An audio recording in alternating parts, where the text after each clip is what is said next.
Ada orang ngomongnya celekat-celekit, ngomong gak enak, merendahkan orang lain.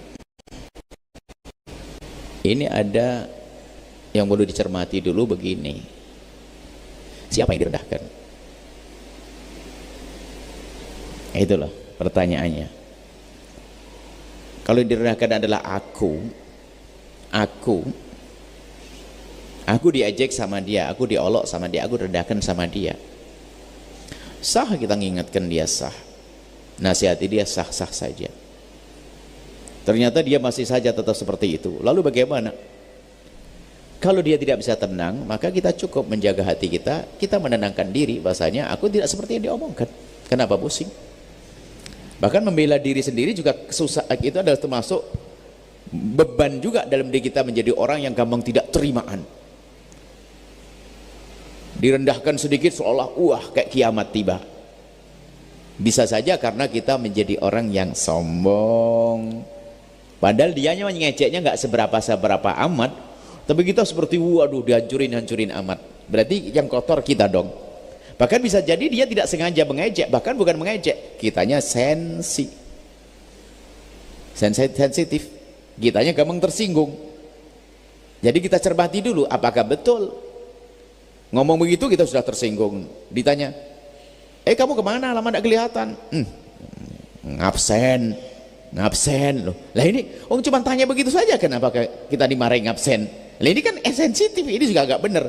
Makanya kalau kalian lihat orang ngomongannya kotor gak enak, ini menurut siapa dulu? Menurut aku yang diajak belum tentu. Bisa jadi omongannya biasa, hanya karena saya sensitif menganggap dia jelek jadi gampang tersinggung.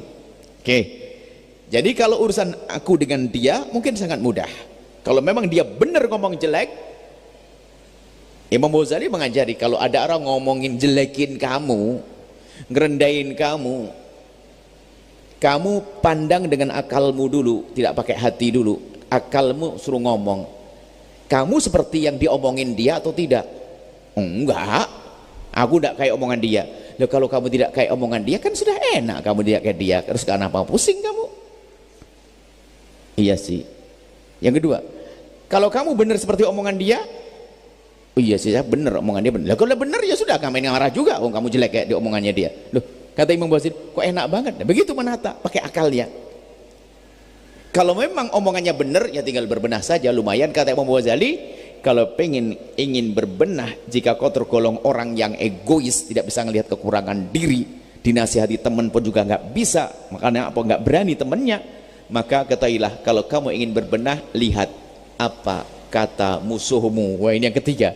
Sebab musuh itu mencari kesalahan kita dari lama, lumayan sudah dicarikan, tinggal kita berbenah saja. Kamu dasar begini-begini.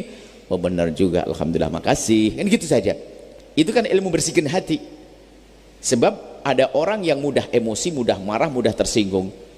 Sebetulnya apa dia? Kesombongan yang tersembunyi di dalam diri kita sendiri. Enggak bisa orang, dia merendahkan saya depan orang, dia menghina saya, dia menjatuhkan saya, udah habis ya. Padahal juga tidak semacam itu. Baik, kalau urusan aku dengan dia, kalau urusan dia dengan dia jelekin orang, ya kan, dia jelekin orang. Nah, ini mungkin Anda penonton, wajar Anda mengingatkan dia. Berarti ini biasanya adil kalau begini. Orang lain pun bukan saudara Anda, bukan ponakan Anda, orang lain dengan orang lain. Nah, ini bisa melihat keadilan ini. Ini benar-benar kita ini. Kalau memang seperti itu, wajib Anda memberikan nasihat. Memberikan nasihat, cukup. Sampai ya tidak ada batasnya. Selagi Anda mampu, nasihati dia. Dan didoakan dia adalah orang yang sesat dalam ucapannya, suka menyakitkan. Jika Anda mampu. Yang kedua, ya tugas Anda menguatkan yang kedua. Kamu jangan ini. Memang yang sabar, kita menyabar-nyabarkan. Lah tugas kita seperti itu, bagian kita. Ini manusia nggak bisa, bukan robot langsung dimatikan on off-nya, diem, nggak bisa.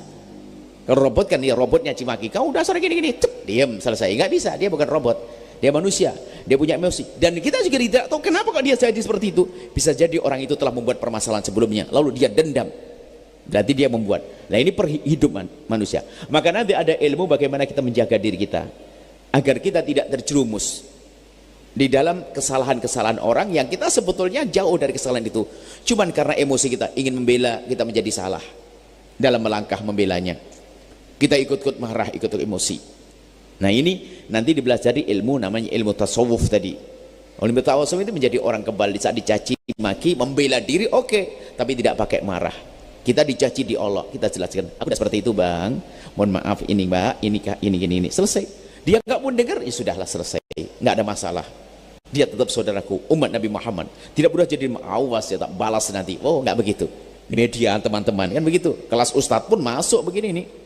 Nggak, bukan orang awam saja ini, enggak, semuanya orang yang hatinya kotor akan hantem-hanteman, pengen jadi kayak malaikat, dia disinggung sedikit saja udah kayak kiamat.